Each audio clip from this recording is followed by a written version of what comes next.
ದ್ವಿಚಕ್ರ ವಾಹನವನ್ನು ಓಡಿಸುವಾಗ ಜೀವ ರಕ್ಷಣೆಗೆ ಹೆಲ್ಮೆಟ್ ಕಡ್ಡಾಯವಾಗಿ ಬಳಸಬೇಕು. ಪಿಎಸ್ಐ ಪಾಂಡುರಂಗಪ್ಪ.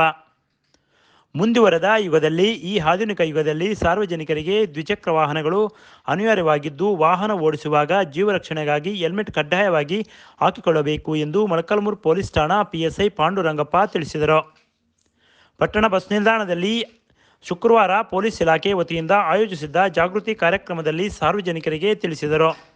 ಆಧುನಿಕ ಯುಗದಲ್ಲಿ ಸಾರ್ವಜನಿಕರಿಗೆ ದ್ವಿಚಕ್ರ ವಾಹನವು ಅನಿವಾರ್ಯವಾಗಿದ್ದು, ಪ್ರತಿ ಕಾರ್ಯಕ್ರಮಗಳಿಗೆ ಒಂದು ಕಡೆಯಿಂದ ಇನ್ನೊಂದು ಕಡೆಗೆ ಹೋಗಲು ವಾಹನ ಬೇಕೇ ಬೇಕು.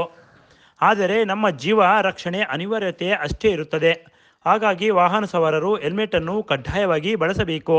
ನಿಮ್ಮನ್ನು ನಂಬಿಕೊಂಡಿರುವ ಕುಟುಂಬಗಳಿಗೆ ಸಂಸಾರವಿರುತ್ತದೆ. ಸಂಸಾರದ ಹೊಣೆಗಾರಿಕೆ ನಿಮ್ಮ ಮೇಲೆ ಇರುತ್ತದೆ. ನೀವುಗಳು ಖಂಡಿತವಾಗಿಯೂ ಕಡ್ಡಾಯವಾಗಿ ಹೆಲ್ಮೆಟ್ ಬಳಸಬೇಕು. ಡ್ರೈವಿಂಗ್ ಲೈಸೆನ್ಸ್, ವಾಹನ ರಿಜಿಸ್ಟ್ರೇಷನ್ ಮತ್ತು ಇನ್ಶೂರೆನ್ಸ್ ಮಾಡಿಸಿಕೊಂಡಲ್ಲಿ ಆಕಸ್ಮಿಕ ನಡೆಯುವ ಅಪಘಾತದಿಂದ ರಕ್ಷಣೆ ಹೊಂದಲು ಸಾಧ್ಯವಾಗುತ್ತದೆ. ಸರ್ಕಾರದ ಆದೇಶದಂತೆ ಹೆಲ್ಮೆಟ್ ಇಲ್ಲದೆ ಪ್ರಯಾಣಕ್ಕೆ 500 ದಂಡ ವಿಧಿಸಲಾಗುತ್ತದೆ. ಕುಡಿದು ವಾಹನ ಓಡಿಸಿದ್ದಲ್ಲಿ 1000 ರು ದಂಡ ವಿಧಿಸಲಾಗುವುದು.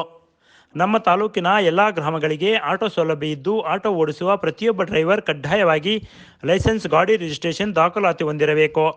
ಸರ್ಕಾರವೇ ಅನೇಕ ಸೌಲಭ್ಯಗಳನ್ನು ಕೊಟ್ಟಿರುವಾಗ ಸಾರ್ವಜನಿಕರು ಈ ಎಲ್ಲ ಅನುಕೂಲಗಳನ್ನು ಪಡೆಯಬೇಕು ಎಂದು ತಿಳಿಸಿದರು. ಈ ಸಂದರ್ಭದಲ್ಲಿ ಪಿಎಸ್ಐ ಪಾಂಡುರಂಗಪ್ಪ ಮತ್ತು ಪೊಲೀಸ್ ಸಿಬ್ಬಂದಿ, ಸಾರ್ವಜನಿಕರು ಇನ್ನೂ ಹಲವರು ಭಾಗಿಯಾಗಿದ್ದರು. ನಿಮ್ಮಲ್ಲಿ ಗಾಡಿಗಾಗಲ್ಲ, ಬಸ್ನಾಗ ಹೋಗ್ರಿ. ಅದು ಇನ್ನೊಂದೇನಂದ್ರೆ ಎಣ್ಣೆ ಹೊಡೆಯೋದು, ಎಣ್ಣೆ ಹೊಡ್ಕೊಂಡು ಗಾಡಿ ಹೊಡೆಯೋದು. ಎಣ್ಣೆ ಹೊಡೆದ್ಮೇಲೆ ಮನೆ ಮಲಿಕ್ಕೊಂಬೇಕು. ಗಾಡಿ ಹಾಕಿ ಬಿಡ್ತೀರಿ, ಎಣ್ಣೆ ಹೊಡೆದ್ಮೇಲೆ ಮನೆ ಮಲಿಕ್ಕೊಂಬೇಕು. ಎಣ್ಣೆ ಹೊಡ್ಕೊಂಡು ಗಾಡಿ ಹೊಡಿತೀರಿ, ಯಾವ್ದೋ ಹೋಗಿ ಕುದಿತೀರಿ, ನಿಮ್ ಕಾನ್ಶಿಯಸ್ ಇರಲ್ಲ. ನಮಗೆ ನಿದ್ದೆ ಬರೋದು ನೋಡು. ಒಬ್ಬ ಲಾರಿ ಗಾಡಿ ಹೊಡ್ತಕ್ಕಂಥವ್ರು ಕಂಟಿನ್ಯೂಸ್ ಗಾಡಿ ಹೊಡೆದಾಗ ಸುಸ್ತಾಗಿ ಒಂದು ಕ್ಷಣ ನಿದ್ದೆ ಬಂದು ಕಣ್ಣು ಮುಚ್ಚಿದ್ರೆ ಗಾಡಿಯಲ್ಲಿ ಆಕ್ಸಿಡೆಂಟ್ ಆಗಿ ಹೋಗ್ಬಿಡ್ತದೆ. ಅಂತದ್ರಾಗ ನೀವು ಎಣ್ಣೆ ಹೊಡೆದು ಗಾಡಿ ಹೊಡೆದ್ರೆ ಜೀವ ಹೆಂಗ್ ಉಳಿಲಿಕ್ಕೆ ಸಾಧ್ಯ ಇದೆ?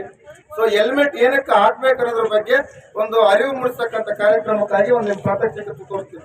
ಹೆಲ್ಮೆಟ್ ಹಾಕಿದ್ರೆ ಹೆಂಗೆ, ಹಾಕಿ ಇದ್ರೆ ಹೆಂಗೆ, ಒಂದು ಎಕ್ಸಾಂಪಲ್ ಮೂಲಕ ತೋರಿಸ್ತೀನಿ ನೋಡ್ರಿ. ಜೈಲಿಗೆ ಕಳಿಸ್ಬೋದು ಎಫ್ಐಆರ್ ಮಾಡಿ. ಮಕ್ಕಳಿಗೆ 18 ವರ್ಷದ ಒಳಗಡೆ ಇರ್ತಕ್ಕಂಥ ಮಕ್ಕಳಿಗೆ ಏನಾದ್ರು 18 ವರ್ಷದ ಒಳಗಡೆ ಇರ್ತಕ್ಕಂಥ ಮಕ್ಕಳಿಗೆ ಗಾಡಿ ಕೊಟ್ಟು ಹೊಡಿಲಿಕ್ಕೆ. ಇನ್ನ ಇಲ್ಲಿ ನೋಡಿ, ರಾಂಪುರ ಲಿಮಿಟ್ಸ್ ಅಲ್ಲಿ ಯಾವ್ದು ಹಳ್ಳಿ ಪಟ್ಟರಲ್ಲಿ ಬಿಗಿ ಸತ್ತಲ್ಲ ಗೊತ್ತಿದೆಯಾ? ಸಿರ್ಕೊಳ ವಿಲೇಜ್ ಅಲ್ಲಿ ಆ ಹುಡುಗನಿಗೆ ಇನ್ನು ಟ್ರ್ಯಾಕ್ಟರ್ ಹೊಡಿಲಿಕ್ಕೆ ಕೊಟ್ಟಿದ್ದಾರೆ.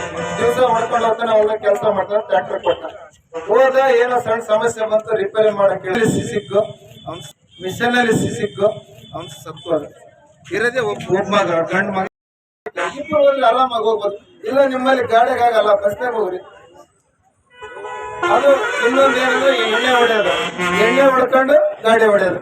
ಎಣ್ಣೆ ಹೊಡೆದ್ಮೇಲೆ ಮನೆ ಮಲಿಕ್ಕೊಂಬೇಕು. ಗಾಡಿ ಹಾಕಿ ಬಿಡ್ತೀರಿ, ಎಣ್ಣೆ ಹೊಡೆದ್ಮೇಲೆ ಮನೆ ಮಲಿಕ್ಕೊಂಬೇಕು. ಎಣ್ಣೆ ಹೊಡ್ಕೊಂಡು ಗಾಡಿ ಹೊಡಿತೀರಿ, ಯಾವ್ದೋ ಹೋಗಿ ಕುದಿತೀರಿ, ನಿಮ್ ಕಾನ್ಶಿಯಸ್ ಇರಲ್ಲ. ನಮಗೆ ನಿದ್ದೆ ಬರೋದು ನೋಡು. ಒಬ್ಬ ಲಾರಿ ಗಾಡಿ ಹೊಡ್ತಕ್ಕಂಥವ್ರು ಕಂಟಿನ್ಯೂಸ್ ಗಾಡಿ ಹೊಡೆದಾಗ ಸುಸ್ತಾಗಿ ಒಂದು ಕ್ಷಣ ನಿದ್ದೆ ಬಂದು ಕಣ್ಣು ಮುಚ್ಚಿದ್ರೆ ಗಾಡಿಯಲ್ಲಿ ಆಕ್ಸಿಡೆಂಟ್ ಆಗಿ ಹೋಗ್ಬಿಡ್ತದೆ. ಅಂತದ್ರಾಗ ನೀವು ಎಣ್ಣೆ ಹೊಡೆದು ಗಾಡಿ ಹೊಡೆದ್ರೆ ಜೀವ ಹೆಂಗ್ ಉಳಿಲಿಕ್ಕೆ ಸಾಧ್ಯ ಇದೆ? ಸೊ ಹೆಲ್ಮೆಟ್ ಏನಕ್ಕೆ ಹಾಕ್ಬೇಕನ್ನೋದ್ರ ಬಗ್ಗೆ ಒಂದು ಅರಿವು ಮೂಡಿಸ್ತಕ್ಕಂಥ ಕಾರ್ಯಕ್ರಮಕ್ಕಾಗಿ ಒಂದು ಪ್ರಾತ್ಯಕ್ಷಿಕೆ ತೋರಿಸ್ತೀವಿ. ಹೆಲ್ಮೆಟ್ ಹಾಕಿದ್ರೆ ಹೆಂಗೆ. Bureau report, PM Gangadhar, Bharat Vaibhav news, Molakalmuru. Thanks for watching. Read, discuss and debate with editor Dr. Yan Prashant Rao. Wanted reporters in print, digital and visual media for Bharat Vaibhav Daily Newspaper, BV News Channel and BV Fast Web News from all the talukas of Karnataka. If interested, send your resume to 9482633333.